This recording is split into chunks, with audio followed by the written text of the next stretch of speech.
여러분, 안녕하세요. 식자재 코리아 본부장입니다. 혹시 온라인 쇼핑하다가 이런 경험 있으신가요? 분명 내가 찾던 물건인데 어딘가 엉뚱한 카테고리에 뜬금없이 나타나서 당황했던 적이요. 아니, 이 좋은 상품이 왜 여기에? 하고 말이죠. 판매자 입장에서는 이런 상황만큼 가슴 아픈 일이 없습니다. 왜냐고요? 바로 카테고리 때문입니다. 온라인 판매 플랫폼에서 카테고리는 단순히 상품을 분류하는 칸막이가 아니에요. 이건 마치 고객이 내 상품을 찾아오는 이동 동선이자 내비게이션과도 같습니다. 여러분의 상품이 아무리 기가 막히게 좋아도 올바른 카테고리에 등록되지 않으면 그 누구에게도 노출될 기회조차 얻지 못하게 됩니다. 상상만 해도 끔찍하죠? 자, 오늘은 이 카테고리의 모든 것을 파헤쳐 봅시다. 특히 네이버 스마트 스토어를 중심으로 말이죠. 이 중요한 개념을 제대로 이해하고 활용해야만 여러분의 소중한 상품이 잠재 고객들에게 제대로 전달될 수 있습니다. 카테고리 설정은 단순한 행정 절차가 아니라 성공적인 판매를 위한 필수적인 마케팅 전략이라는 점을 명심해야 합니다. 네이버 스마트 스토어의 카테고리는 마치 나무 뿌리처럼 뻗어나가는 구조를 가지고 있어요. 크게는 대분류부터 시작해서 중분류, 소분류, 그리고 가장 깊숙한 곳의 세분류까지 총 4단계로 나뉘어져 있습니다. 이 단계별 분류 시스템은 소비자들이 특정 상품을 찾아가는 과정을 체계적으로 안내하는 역할을 합니다. 예를 한번 들어볼까요? 우리가 흔히 먹는 돈가스 소스를 판매한다고 가정해 봅시다. 이 소스는 식자재 소스 양념, 돈가스 소스 업소용 대용량 이런 식으로 분류될 수 있는 거죠. 어떤가요? 점점 구체적으로 변하는 게 느껴지시죠? 이렇게 세분화된 카테고리 구조를 통해 판매자는 자신의 상품을 가장 적합한 위치에 배치하고 구매자는 원하는 상품을 효율적으로 검색할 수 있게 됩니다. 이 카테고리 트리가 깊어질수록 어떤 일이 벌어질까요? 바로 검색 범위가 점점 좁아지게 됩니다. 식자재라고만 검색하면 온갖 식자재가 다 뜨겠죠? 수많은 상품들 사이에서 내 돈가스 소스를 찾아내기란 마치 모래사장에서 바늘 찾기만큼 어려울 겁니다. 하지만 식자재 소스 양념 돈가스 소스, 업소용 대용량 이렇게 깊게 들어가면 돈가스 소스 중에서도 업소용 대용량을 찾는 고객들만 만나게 됩니다. 여기서 중요한 건 검색 범위가 좁아진다는 건 곧 고객의 구매 의도가 그만큼 명확하고 높다는 것을 의미합니다. 즉, 카테고리는 고객의 구매 의도를 단계별로 걸러내는 아주 중요한 필터 역할을 하는 겁니다. 마치 카페에서 드립 커피를 내리듯이 불필요한 노이즈를 걸러내고 정말 필요한 고객만 만나게 해주는 거죠.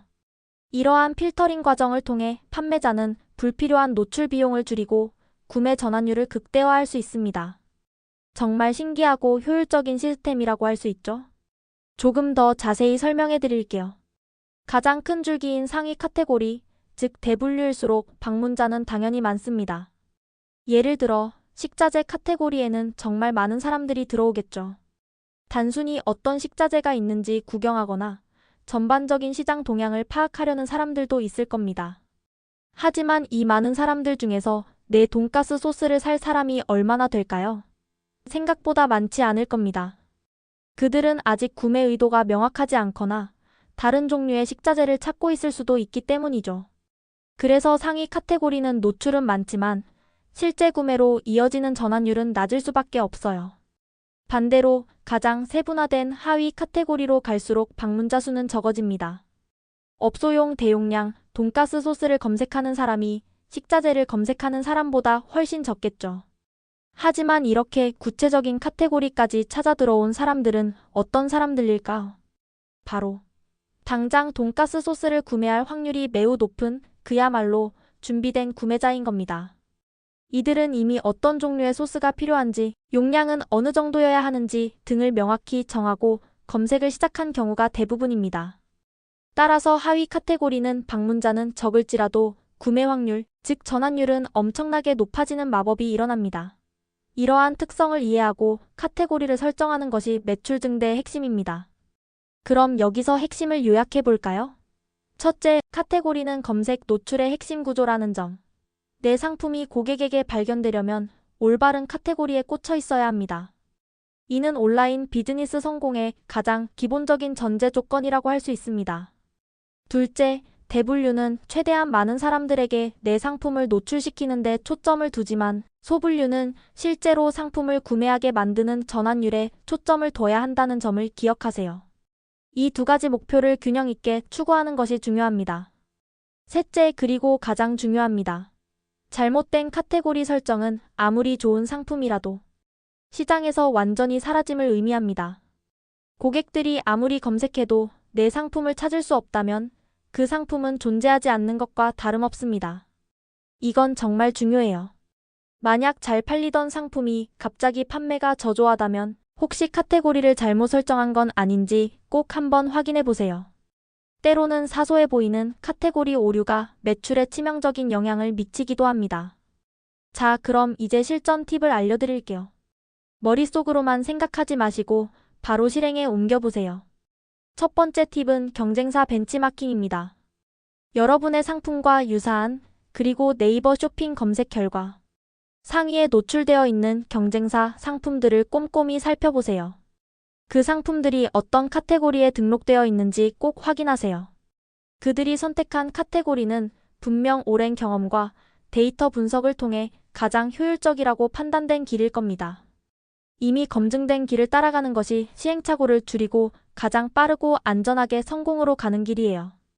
경쟁사 분석을 통해 내 상품의 최저 카테고리 전략을 수립하는 것이 현명한 방법입니다. 두 번째 팁.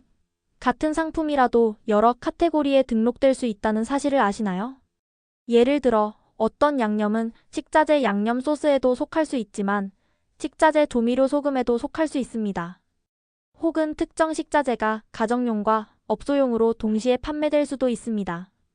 이런 경우 두 가지 카테고리 모두에 등록해서 더 많은 노출 기회를 잡는 것도 좋은 전략이 될 수 있습니다. 네이버 스마트 스토어의 경우 메인 카테고리 외에 추가 카테고리 설정 기능도 있으니 적극 활용해 보세요. 다만 너무 엉뚱하거나 관련 없는 카테고리에 등록하면 오히려 역효과가 날 수 있으니 주의해야 합니다. 항상 상품과의 적합도를 최우선으로 고려해야 합니다.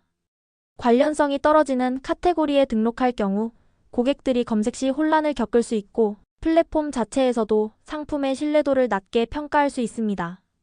세 번째 팁은 바로 비입이 노출 효율을 높이는 방법입니다. 신규 상품을 등록할 때 대분류는 식자재로 설정하고 중분류를 업소용 식당용으로 고정하는 겁니다. 이렇게 하면 비입이 즉 기업 간 거래 고객들에게 노출될 확률이 훨씬 높아집니다.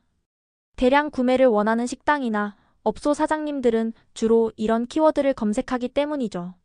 그들은 일반 소비자들과는 다른 구매 패턴과 검색어를 사용한다는 점을 인지하고 이에 맞춰 카테고리를 전략적으로 설정하는 것이 중요합니다.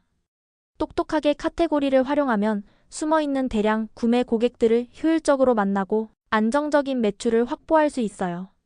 비입이 시장은 한번 관계를 형성하면 지속적인 거래로 이어질 가능성이 높으므로 초기 노출 전략이 매우 중요합니다. 이처럼 카테고리 설정은 단순한 행정 절차가 아니라 여러분의 매출과 직결되는 아주 중요한 마케팅 전략입니다. 단순히 생각 없이 등록했다가는 낭패를 볼 수 있어요. 카테고리 하나만으로도 판매량이 크게 달라질 수 있다는 사실을 잊지 마세요. 그럼 웹 검색 결과에서 얻은 정보를 바탕으로 카테고리 설정과 관련된 몇 가지 핵심 포인트를 더 짚어볼까요? 네이버 쇼핑에서 비입이 카테고리 노출을 최적화하려면 몇 가지 전략이 더 필요합니다. 첫 번째는 역시 정확한 카테고리 선택입니다. 앞서 말씀드린 것처럼 상품과 가장 관련성이 높은 카테고리를 선택해야 합니다. 예를 들어 여행용 가방을 파는데 전자제품 카테고리에 넣으면 아무도 찾아보지 않겠죠? 이것은 상식적인 이야기처럼 들리지만 실제로 많은 판매자들이 범하는 실수 중 하나입니다. 상품의 본질과 동떨어진 카테고리 선택은 고객 이탈로 직결됩니다. 그리고 상위 노출 상품의 카테고리를 참고하는 것은 정말 좋은 방법입니다. 네이버 쇼핑에서 내 상품과 비슷한 상품을 검색해보세요. 그리고 상단에 노출된 상품들이 어떤 카테고리에 등록되어 있는지 면밀히 분석하는 겁니다. 그들이 성공한 데는 다 이유가 있으니까요. 이 정보를 내 상품 카테고리 설정에 적극적으로 활용해야 합니다. 판매 상품이 많지 않더라도 세부 카테고리를 잘 활용해서 상품을 분류하는 것이 좋습니다. 세부 카테고리로 갈수록 경쟁은 줄어들고 구매 의도가 높은 고객들을 만날 수 있으니까요. 이는 곧 높은 전환율과 직결됩니다. 여기서 또 하나 중요한 점은 바로 카테고리 일치성입니다. 키워드가 아무리 좋아도 카테고리가 일치하지 않으면 상위 노출에 불리하다는 점이에요. 예를 들어 선크림이라는 키워드를 사용하더라도 카테고리가 화장품이 아니라 엉뚱한 곳에 설정되어 있다면 검색 노출에서 밀릴 수밖에 없습니다. 네이버 쇼핑은 키워드와 카테고리의 연관성을 매우 중요하게 평가하기 때문입니다. 키워드와 카테고리는 때려야 뗄 수 없는 관계라는 것을 꼭 기억하세요. 이 둘의 조화가 검색 상위 노출의 핵심 비결입니다. 카테고리만큼 중요한 것이 바로 키워드 전략입니다. 상품명, 설명, 태그 등의 소비자가 검색할 만한 키워드를 명확하게 포함해야 합니다. 예를 들어 LED 무드 등처럼 구체적이고 특징을 나타내는 키워드가 좋습니다. 단순히 무드 등보다는 LED 무드 등, 블루투스 스피커 무드 등처럼 상세한 키워드가 효과적입니다. 그리고 검색량은 높지만 상품 수가 적은 세부 키워드를 적극적으로 활용하는 것도 좋은 전략입니다. 이런 키워드를 최소 5개 이상 설정하고 해당 키워드가 카테고리와 일치하는지 꼭 확인해야 합니다. 상품명은 대표 키워드 특징, 브랜드, 오용도 형식으로 구체적으로 작성하면 고객들이 상품을 더 쉽게 찾을 수 있을 거예요. 예를 들어 프리미엄 국내산 한우 1등급 안심, 스테이크 선물 세트와 같이 핵심 키워드를 포함하여 명확하게 작성해야 합니다. 이렇게 함으로써 검색 엔진 최적화 SEO에도 유리하며 고객들의 클릭을 유도할 수 있습니다. 네이버에서 제공하는 키워드 도구를 활용해서 검색량이 많고 경쟁이 낮은 키워드를 찾는 것도 좋은 방법입니다. 이 도구는 판매자들이 전략적인 키워드 선택을 할 수 있도록 도와주는 매우 유용한 리소스입니다. 키워드와 카테고리를 마치 실과 바늘처럼 긴밀하게 연결해서 사용해야 최대의 시너지를 낼 수 있습니다. 키워드와 카테고리, 그리고 상품 상세 페이지의 내용까지 일관성을 유지하는 것이 중요합니다. 상위 노출 전략도 빼놓을 수 없죠. 네이버 쇼핑 랭킹은 적합도, 인기도, 신뢰도에 의해 결정됩니다. 카테고리 적합도가 높으면 당연히 랭킹에 유리하겠죠? 이는 상품의 관련성을 증명하는 중요한 요소이기 때문입니다. 그리고 신규 상품 등록 후 처음 3일 동안은 신상품 가산점이 적용됩니다. 이 황금 같은 기간 동안 클릭과 후기를 유도해서 상위 노출을 유지하는 것이 매우 중요합니다. 초반 노출이 매우 중요한데 이 기간을 놓치면 다시 상위로 올라가기 매우 힘들어집니다. 상품은 매일 하나씩이라도 꾸준히 등록하는 것이 좋고 등록 후 3일 동안은 클릭을 유도하는 데 모든 역량을 집중해야 합니다. 이 초기 전략이 장기적인 판매 성과에 큰 영향을 미치므로 철저한 준비가 필요합니다. 특히 B2B 판매를 염두에 둔다면 온라인 마케팅 전략을 적극 활용해야 합니다. 요즘 B2B 비즈니스도 디지털화되고 있기 때문에 오프라인 영업에만 의존해서는 한계가 있습니다. 링크드인 마케팅, 콘텐츠 마케팅, 이메일 마케팅 등을 통해 잠재 고객을 확보하고 이들의 참여를 유도하는 것이 중요합니다. B2B 고객들은 정보 탐색에 많은 시간을 할애하므로 유익한 콘텐츠를 제공하여 신뢰를 구축하는 것이 핵심입니다. 옴니채널 전략을 통해 온라인과 오프라인 채널을 통합 관리해서 B2B와 B2C 고객 모두에게 맞춤형 유통체계를 구축하는 것도 장기적으로 좋은 전략입니다. 이는 고객과의 접점을 확대하고 구매 경험을 최적화하는 데 기여할 것입니다. 실제로 CJ 프레시웨이의 사례를 보면 더욱 명확하게 이해할 수 있습니다. 이들은 네이버 스마트 스토어를 포함한 약 20개의 온라인 채널을 운영하며 B2B와 B2C 고객층을 모두 확보했습니다. 이처럼 다각적인 채널 전략은 다양한 고객층에 접근하고 시장 점유율을 높이는 데 효과적입니다.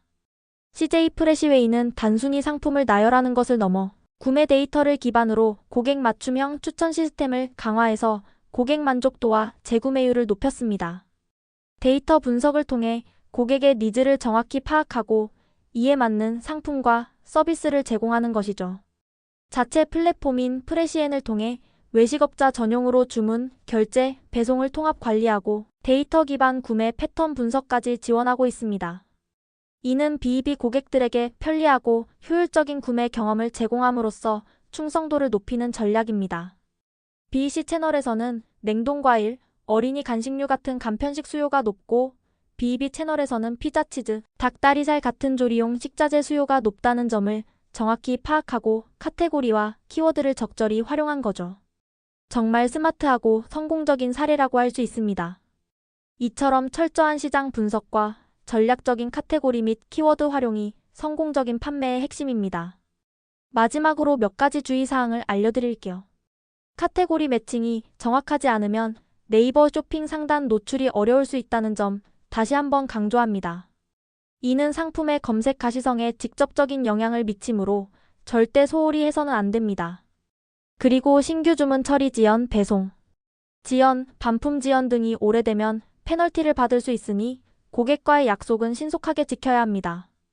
이는 고객 만족도뿐만 아니라 플랫폼 내에서의 판매자 신뢰도에도 영향을 미칩니다. 이런 사소한 것들이 쌓여 여러분의 스토어 신뢰도를 만들고 결국 카테고리 노출에도 긍정적인 영향을 미치게 됩니다.